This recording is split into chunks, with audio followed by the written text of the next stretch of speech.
Hello,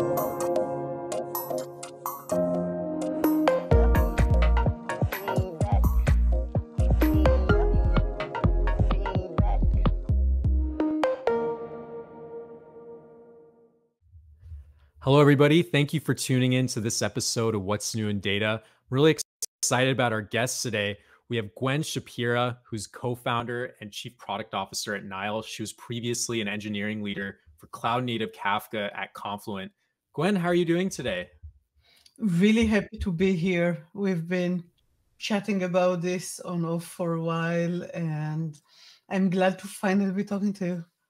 Absolutely. Yeah, Gwen, we've gone back and forth over the years, communicating over all the latest, greatest tech in the enterprise and open source. The first time I saw you give a talk was 6 years ago, probably about exactly 6 years ago at O'Reilly Strata event in New York. You had hundreds of people in the audience listening to you talk about microservices and the future of ETL with open source and Kafka. So great to be catching up with you here on this podcast now. Really great to be catching up with you. And I have to say, I missed O'Reilly Strata a lot as a conference. There are other good data conferences these days, but I feel like Strata was special. It wasn't vendor specific. It was really unique.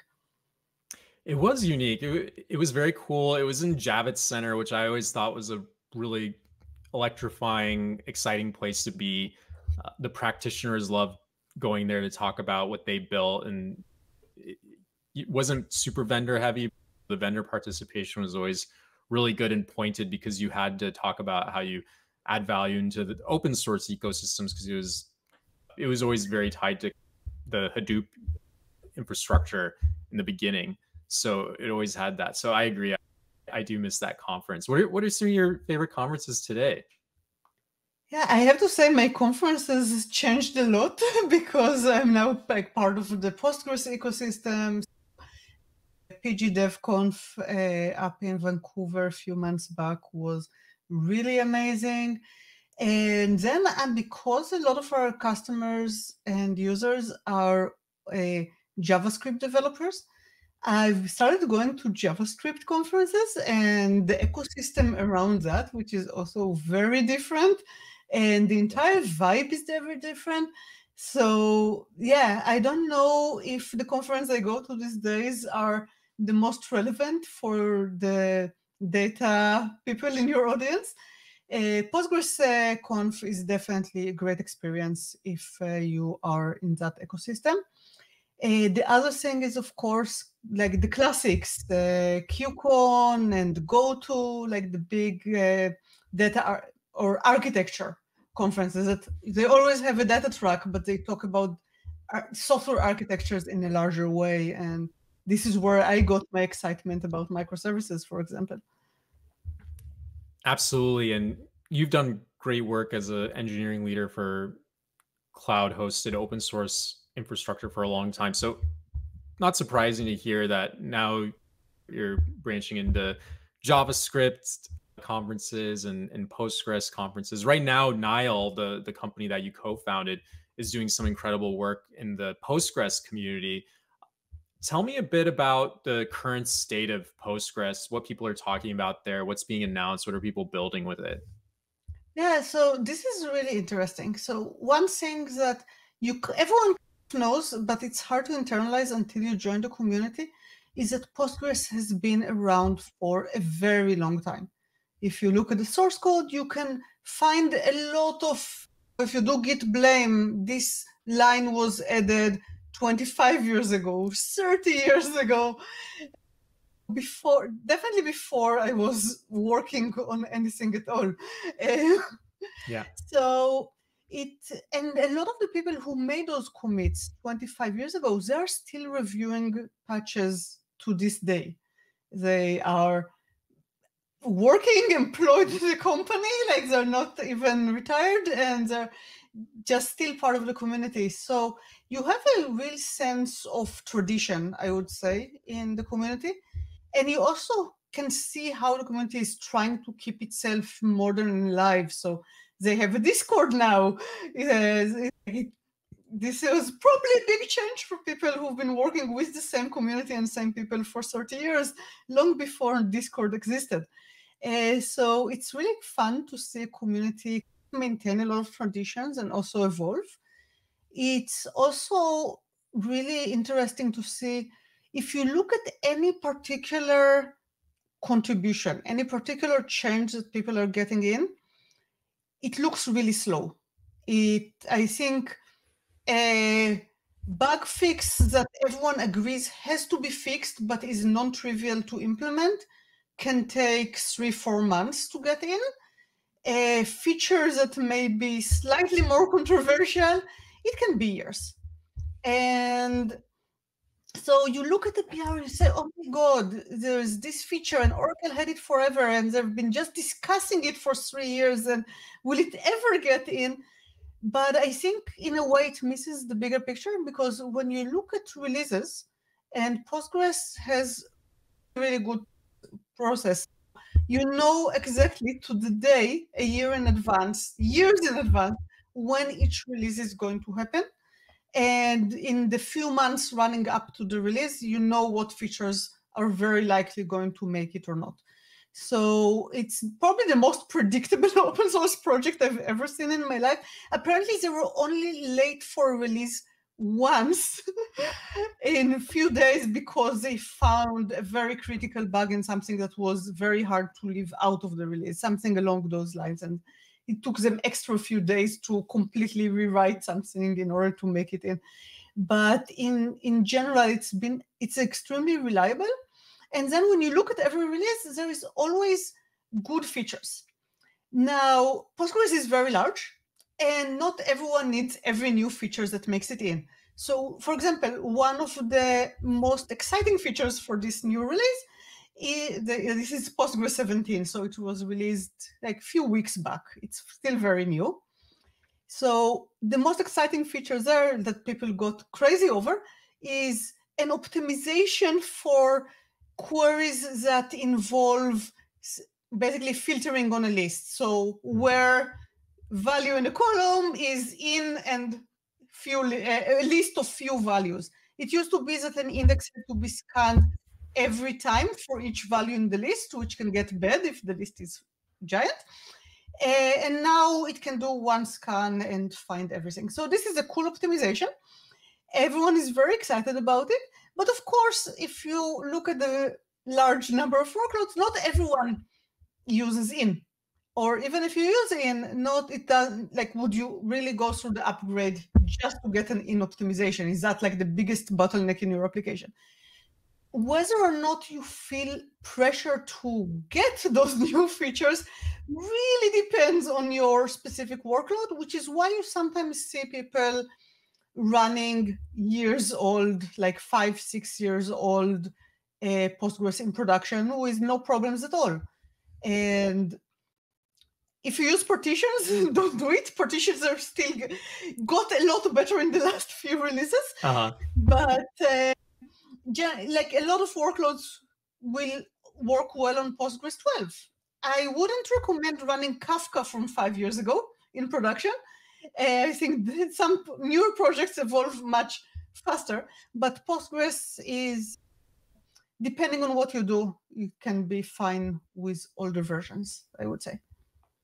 Absolutely. And that's so much of development that goes into databases, is just continued optimizations. And there's a lot of very sophisticated work that goes into optimizing information storage and retrieval and different types of indexes, and even using like probabilistic data structures and things like that. It's a lot of development, and then at the same time, it has to remain resilient. It has to be backwards compatible. All these things in Postgres is amazing. Yeah. So 2 ways that Postgres testing is amazing. First, there was the very famous backdoors that almost made it to SSH, I think a few months back. This was discovered by one of the core Postgres engineers, Andreas Friend, while he was testing performance of Postgres. And he noticed that his tests were getting slow because SSHing to the machine, SSH process was taking more CPU and was taking slightly longer. And this looked weird to him, so he investigated. So it's clear that there is a lot of detail-orientedness that goes into there cannot be any performance regression in Postgres ever. And the other cool thing, people these days talk a lot about the deterministic simulation testing. And Postgres had something very similar to test transaction isolation for many years, where they basically you write some scenarios that transactions do things, and then they shuffle them. And they make sure that all the shuffling still maintain the same invariants and you get the same results, no matter how you move things around, which basically tests that you have transaction isolation. And then at Nile, we actually used the fact that those tests exist to test some of our transactional guarantees, because we do some distributed transactions that are not part of normal Postgres, but we could still reuse their tests. It's pretty cool that it was just so much ahead of its time. Yeah, absolutely incredible. I think that's why it's taken a lead in community adoption as the open source database of choice for a lot of both data infrastructure companies and then companies that are offering databases as a service to enterprise. And it's super well adopted. There's no debating that. So it's great to hear your perspective from in the weeds of working with the Postgres development community. And yeah, it's great context to know that there's so much yes, there's rich history. Databases have to be, in my opinion, developed over 20 to 30 years. And there's a popular Hacker News post about Oracle's code base. It's this massive 25 million lines of code C, and there's former Oracle developers allegedly who chimed in and commented saying getting one feature in there just took such a long time. And I think that's the only way to have a database. If someone comes in and says, hey, I built a database from scratch in the last 6 months and with AI or something like that, they generated it with, that's a big red flag. Now I want to try it though. Go to ChatGPT and ask him to generate a database for me and see what happens. Yes. If ChatGPT is smart, it'll decline your request or exactly. That was like it'll say, no, this is really complicated. Yeah, then we'll know that AGI is here. But if it actually tries to generate it in Python or something, there's problems. And yeah, Sam Altman has some work to do. But that's great to hear the latest there. And yeah, curious to hear what else is going on with Postgres. Yeah, so the other thing is, because as you said, the community is very careful about adopting features into core Postgres. A lot of the interesting, exciting things are in the ecosystem, with people publishing what are called Postgres extensions for all kinds of scenarios. So while I was at the Postgres conference, I chatted to a really nice person and who is building a Postgres extension that adds support for Arrow. And there are multiple extensions with support for Parquet file formats. So if you put those together, suddenly there is some big data operations that just became a lot more efficient in Postgres. So this is pretty exciting, and no one had to wait on Postgres to decide whether they want or need a new file format or a new memory format or anything along those lines, because you can just do so much with extensions. And then you have extensions that have been around for a long time and are still generating a lot of excitement. So one of them is that I just kept being mentioned as an example in the conference in all kinds of situations. It's HypoPG. It basically allows you to create hypothetical indexes without having to spend the time or resources of actually creating and also risking production repercussions for actually having them. And then just check, how will this query behave if I had this index? Or more likely, I have a workload that mixes inserts, updates, selects, all that. How will it be? Will this workload be faster or slower if I had those other indexes? So it's, yeah, I think, I don't know. Yeah. Database people are slightly obsessed with performance and optimization. It's a big part of what we care about. So this is one of the things that we keep coming back to. There are cool optimizations going on the network layer, optimizations for making SSL more efficient, which is really important. It used to be when Postgres, I don't know if it exactly predated SSL, but not only did it originally not support SSL for its first few years, because it was really one of the earliest databases that existed, for a long time, nobody really thought SSL was all that important. It all ran in a data center. Do I really need SSL between every machine in my data center? And I think the security positioning of most companies in the last 10 years shifted to a point where, yes, of course, you're going to run SSL between everything. And also, of course, with all the Postgres as a service, a lot of time you actually access Postgres beyond firewall walls. So you obviously need a much higher level of security, and nobody's actually willing to trade off security for performance. We want all of it. Yeah. So having better SSL support in the protocol and more efficient one is obviously important. Yeah, that's a great point you brought up. And yeah, I'd love to dive into each one of those. But most, if we're just going last in, first out, the point about SSL, yes. And I very important that security teams are now standardizing that for making sure that Postgres connections are always secure over networks. I've worked with enterprise security teams that just don't allow, for instance, like inbound network connections to an on-premise data center, because they know that data centers, maybe 20, 30, 40 years old. And for all they know, there's a bunch of databases with 1, 2, 3, 4, 5 as the password and no network level encryption. And like none of that stuff. True. Yeah, and no patching no security patches applied for the last 5 years, for sure. Yeah. So now everyone's assuming, okay, well, you're going to get tons of requests coming in over networks from cloud or maybe another data center, most likely cloud now.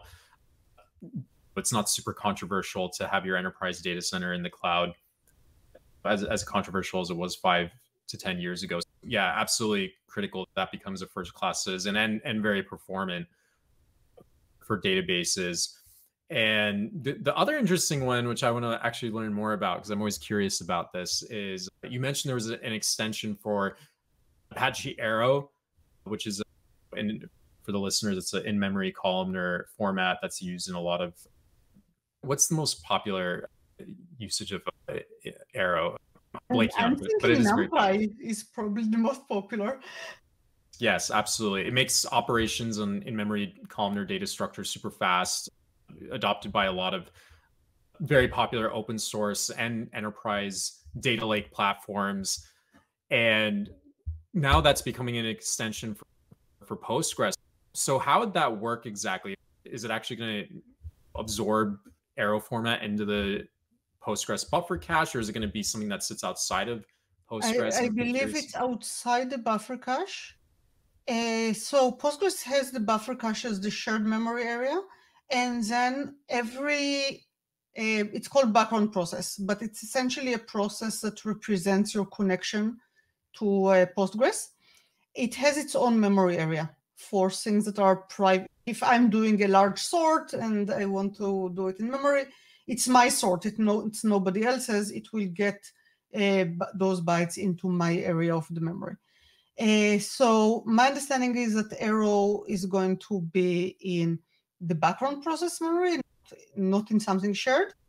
And my understanding is that it is something that you basically configure on specific tables and in specific scenarios. It's not something that you just get every table in your Arrow, because it doesn't really make sense. It's optimized for specific types of data, specific tasks, and so on.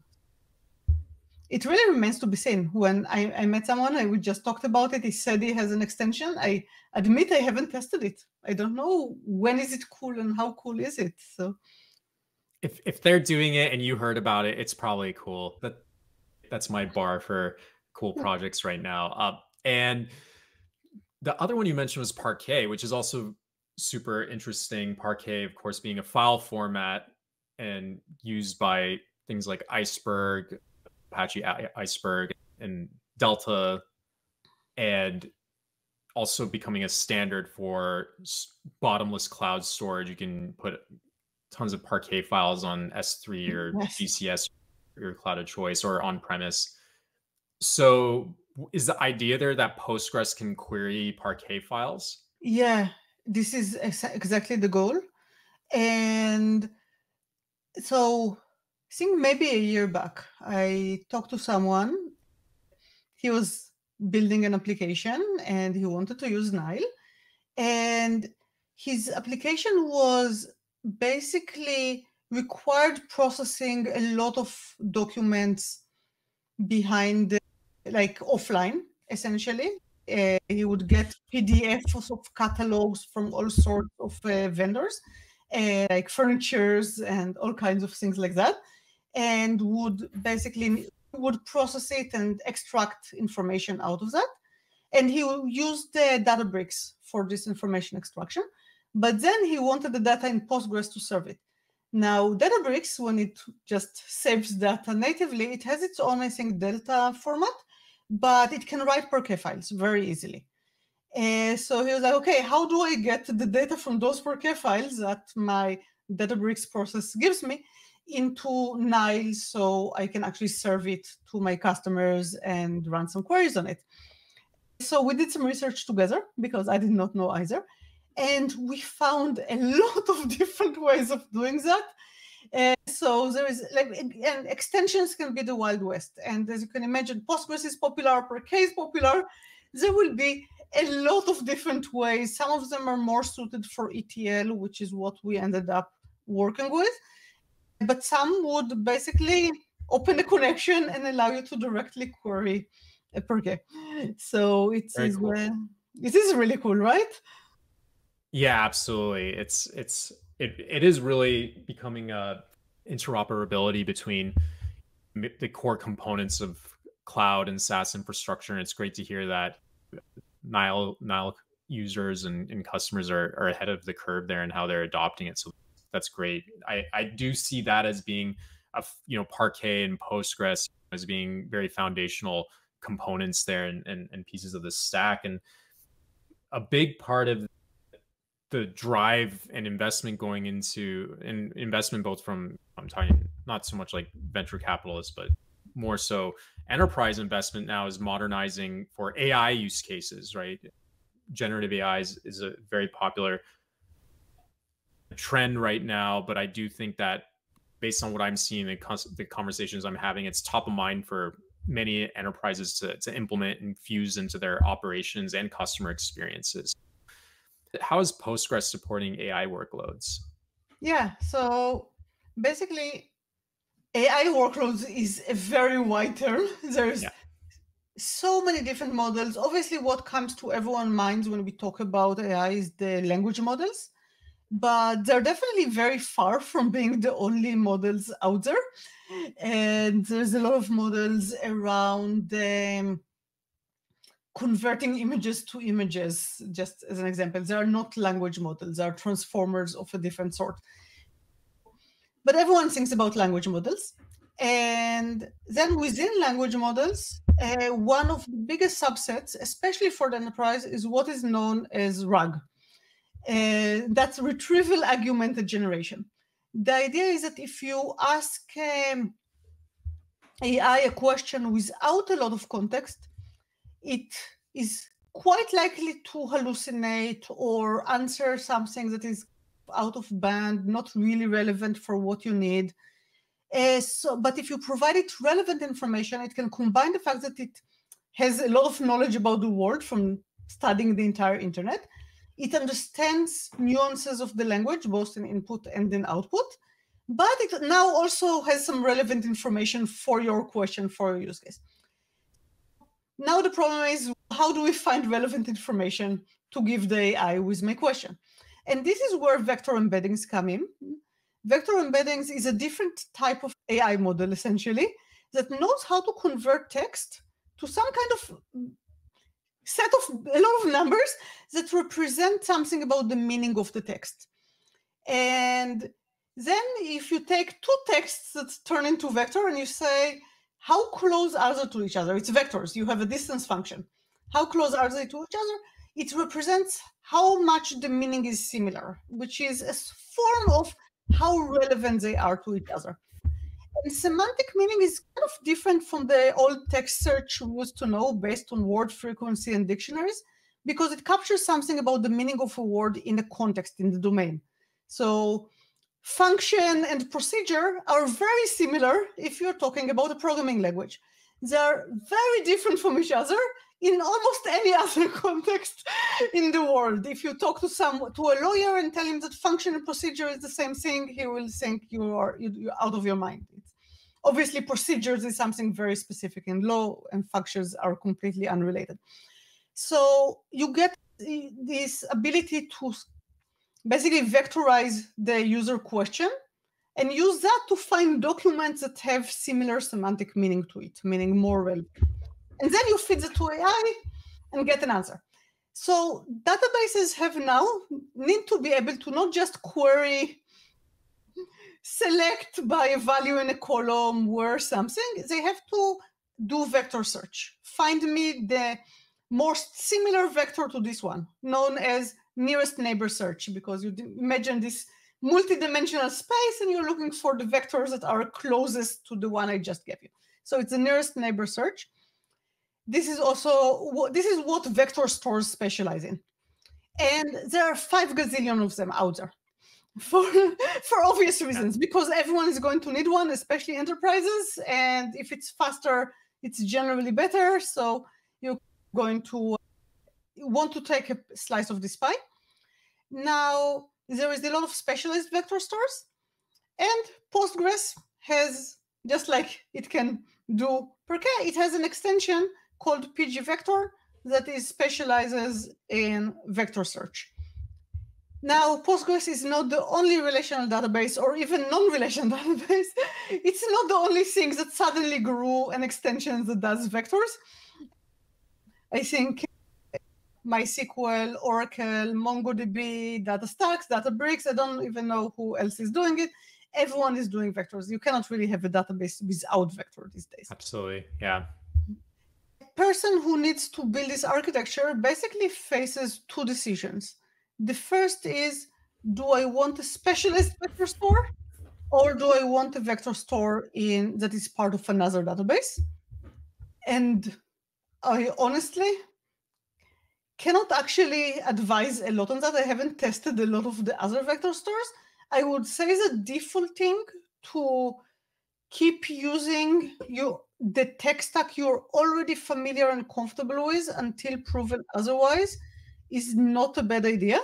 So if you already have MongoDB, try using MongoDB, see how it goes. If you have Postgres, try using Postgres, see how that works. If you have 2, let's say you use Postgres for your OLTP and BigQuery for your data warehouse, then you kind of start thinking about what kinds of data do I need to combine together. Mm-hmm. So a lot of time, the use of vectors and AI is part of an OLTP flow. It is part of your real-time application. User logs in, looks at some of their data. Let's say that you are Stripe and they look at their latest revenue statements, and now they have a question. Something seems off. And then they ask, you have AI capabilities, because that's what everyone is about these days. So the customer now asks, can you please explain this data point to me? Now, what is this data point? Because this is going to be the most relevant context, and you're going to want to include it in the question. And you also want to find other relevant information based on exactly what is this. You're already likely connected to an OLTP database, and you know what was the last thing that you retrieved that the user is seeing. To build in RAG into that is very straightforward, because your vectors will exist right there in the database with the rest of the data that the customer is currently looking at. If the AI comes back with an answer that references some other data, It's very easy to pull it out and include it in the response. It's already there. Now, if you put the vectors in a data warehouse, first you need the online application to suddenly connect to the data warehouse, and then tell the data warehouse people to not take the data warehouse down anymore, definitely not every night between those hours that they're used to taking it down for data loading or whatever they do at night. So it gets a bit, in my mind, it gets a bit more complicated because data warehouses are just managed in this different way. They don't always have the freshest data. This is a bit of a concern. If you have a real-time data warehouse, then it's obviously going to, you may want to experiment. Like you could do both. The other way to look at things is really that you may want to do some preparation and, for example, index the vectors or optimize them in some way on the data warehouse and then copy things over to an OLTP system. And I'm not sure this is something that is very easy these days, but it's something that I'm experimenting with because vectors are really weird. There is parts of the flows that are a lot like data warehouses, like doing the ingest process looks a lot like a data warehouse. Creating the indexes can be very heavy, and the data warehouse machines may be a better fit. On the other hand, this interactive, I'm chatting and I need to continuously pull stuff up, is very much OLTP-ish. So I really think we need to find a way to use the data warehouse for what it's good for, use OLTP for what it's good for, and get the right data structure to the right place over time. Yeah, incredibly valuable advice, Gwen, and that's and thank you specifically for the free consulting because I use Postgres and BigQuery, so that's directly applicable to me. Thank you. No, I'm joking.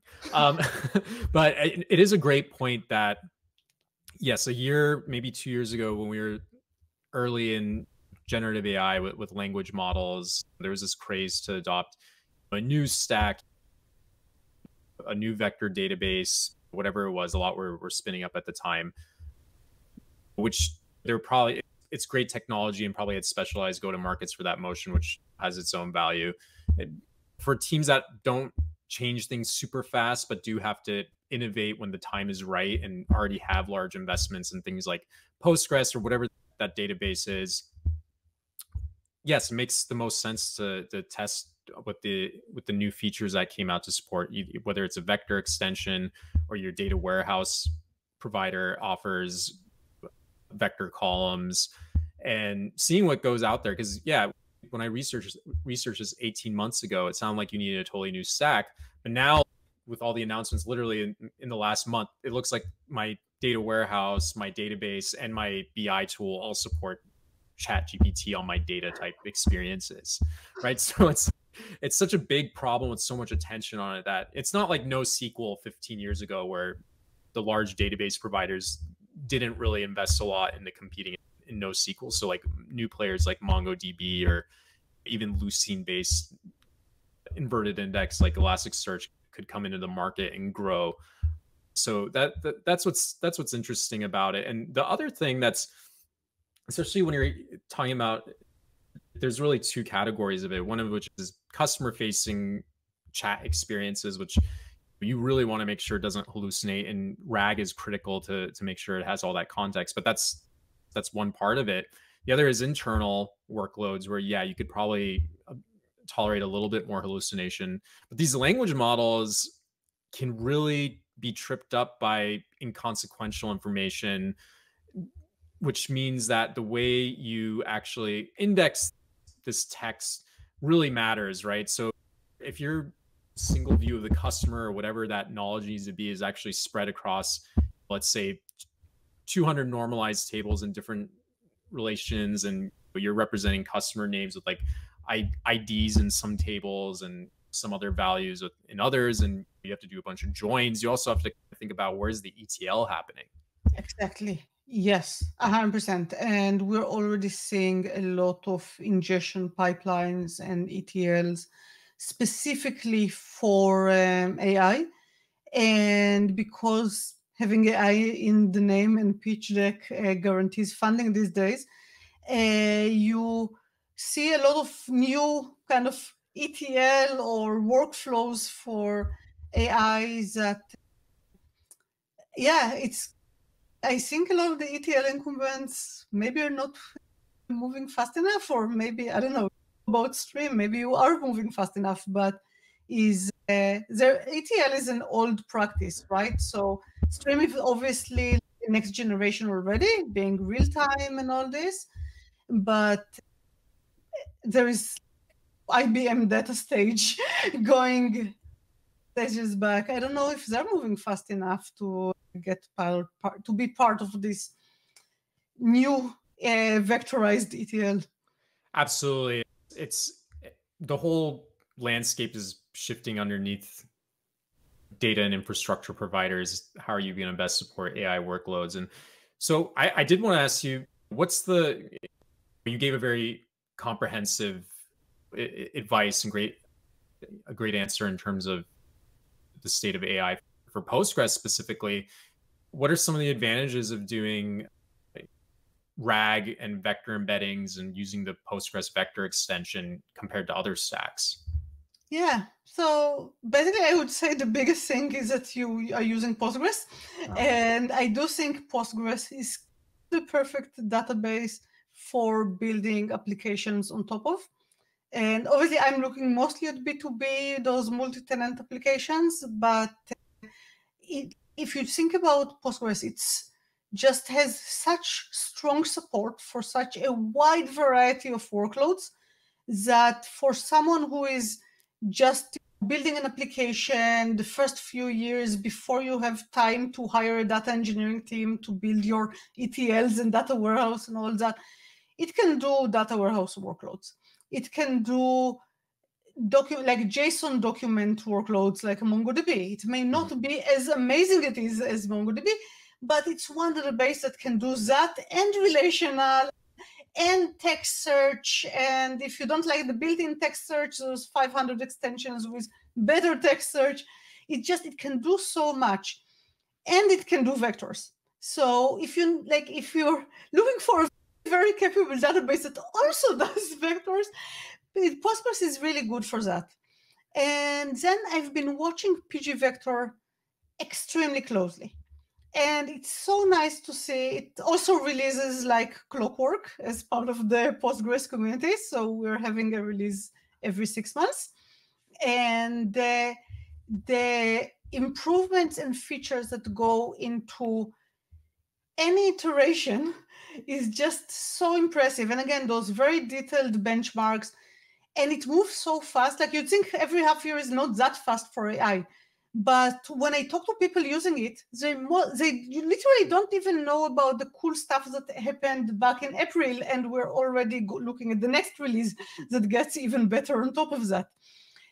So one of the cool optimizations that I really love there is the support for quantization. Quantization is one of those AI topics that not enough people know about, and it's such a game changer. So everything about AI is those large vectors and matrices. And those are extremely large, almost by definition. The more numbers you have, the more data you can represent. But it turned out that every number in those very large vectors is floating point.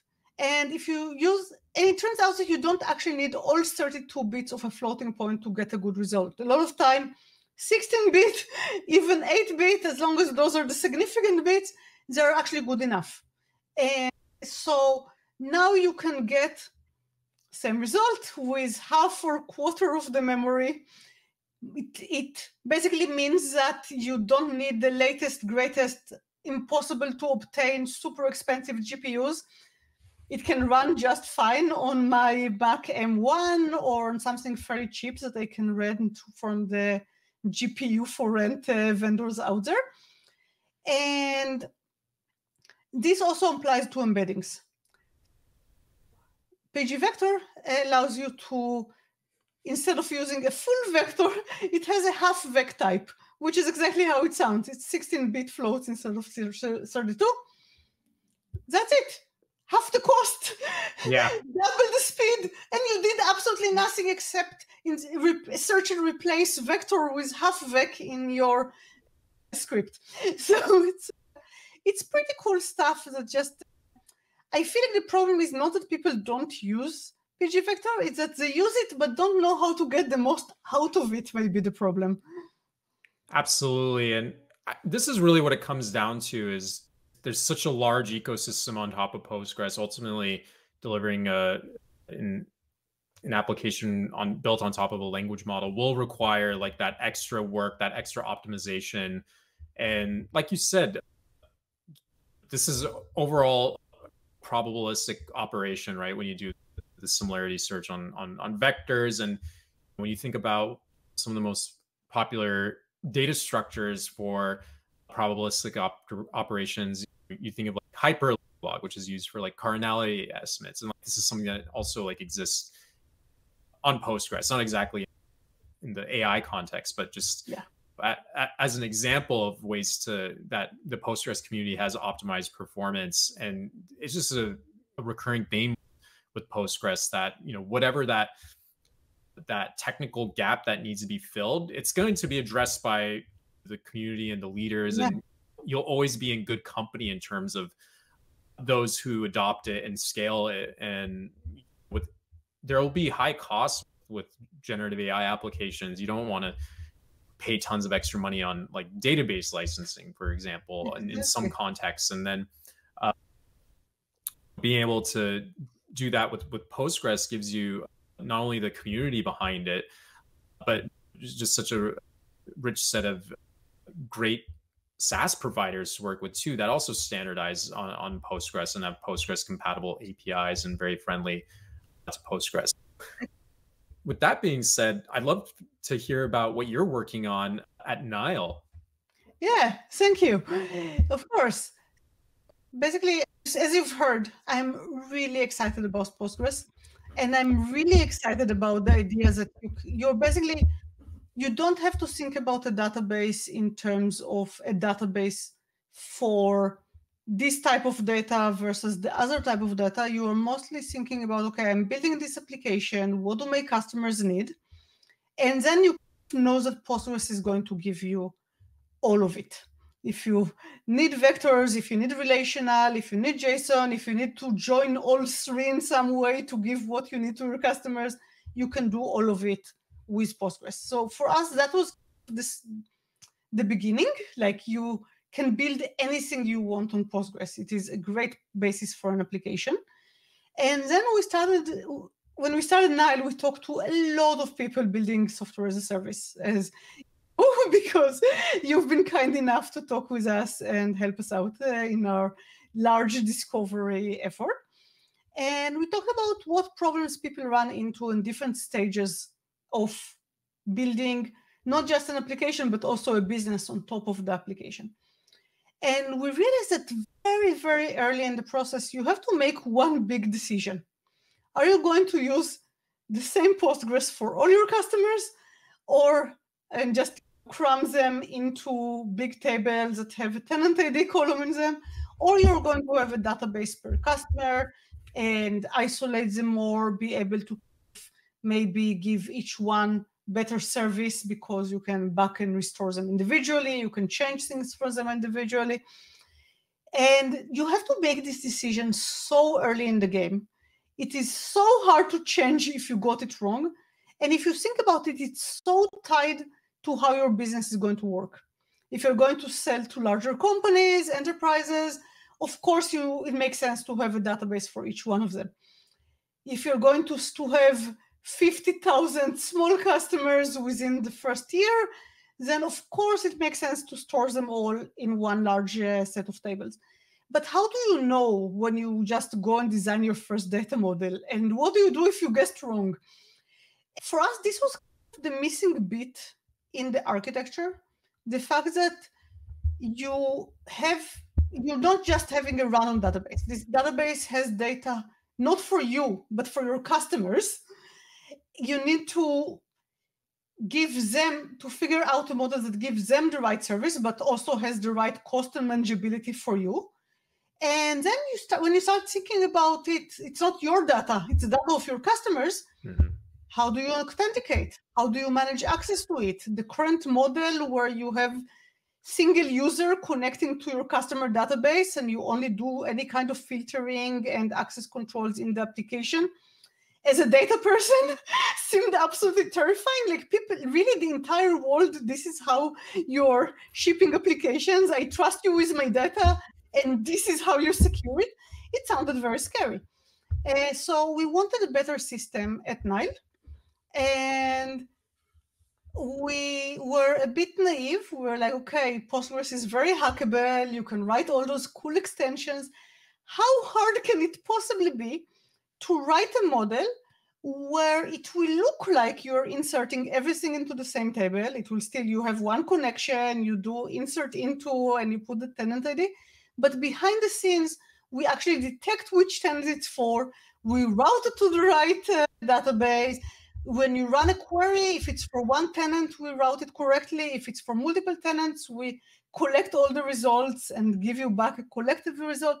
So we basically set on the path of re-architecting Postgres, which day one sounds like how hard can it possibly be? And then 2 years later, it's like, okay, we are starting on an interesting journey, but some of the pieces are now in place and we can see where it's going. Well, yeah, that was basically what we ended up with. Very cool. Nile doing some absolutely incredible stuff. And I love how it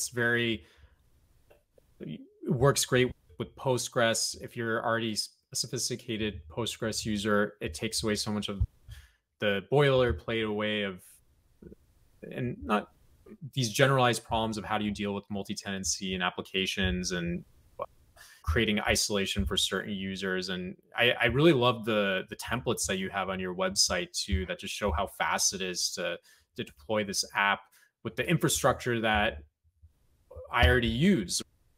That's very valuable because I don't want to spin up all new types, and I don't want a new type of database and even worse, nobody wants a new programming language. Absolutely. Yeah. It's great to just provide a fast path for users, not only to deploy, but also scale, and in a framework that really does allow you to standardize and grow with the infrastructure that you already have. I think that's what's going to continue to be resilient, because if you look at the databases people were using 10 years ago, yes, there's new entrants and niche type of databases, but the big players are still very active. Postgres being, of course, the largest open source one. So yeah, very excited by your work. I've been following your talks for a long time. Sorry to the listeners for the history lesson going back to Strata, but hopefully some of you were there and able to appreciate it as well. But Gwen, that's great. Where can people follow along with your work? So there are a few places. First of all, I always have and will continue to blog a lot. So these days it's on the Nile blog, and I post. I'm very excited about AI, if you haven't noticed. So and especially multi-tenant AI, where you actually get to isolate the tenants' vectors for RAG. So I post a lot about that and optimizations and so on, and also some Postgres basics from time to time. And then I am less active on Twitter than I used to be, and it's no longer called Twitter anyway, but you can still find me on the X application. And then, I also am available on LinkedIn. I normally accept connections and post interesting things and respond to people who ping me. Oh, and Nile has a Discord, so if you want a live chat, because a lot of our users are there, I'm very responsive on our Discord. That's incredible. So many great ways to follow along with Gwen and stay in touch with her. I totally recommend it for everyone who wants to keep their skills nice and sharp and updated, and especially with awesome open source infrastructure where Gwen's done a lot of work through both her work at Confluent and now at Nile. So Gwen, thank you so much for joining this episode. Really excited to continue following along with you. And thank you to the listeners for tuning in. Thank you so much. It's been a pleasure.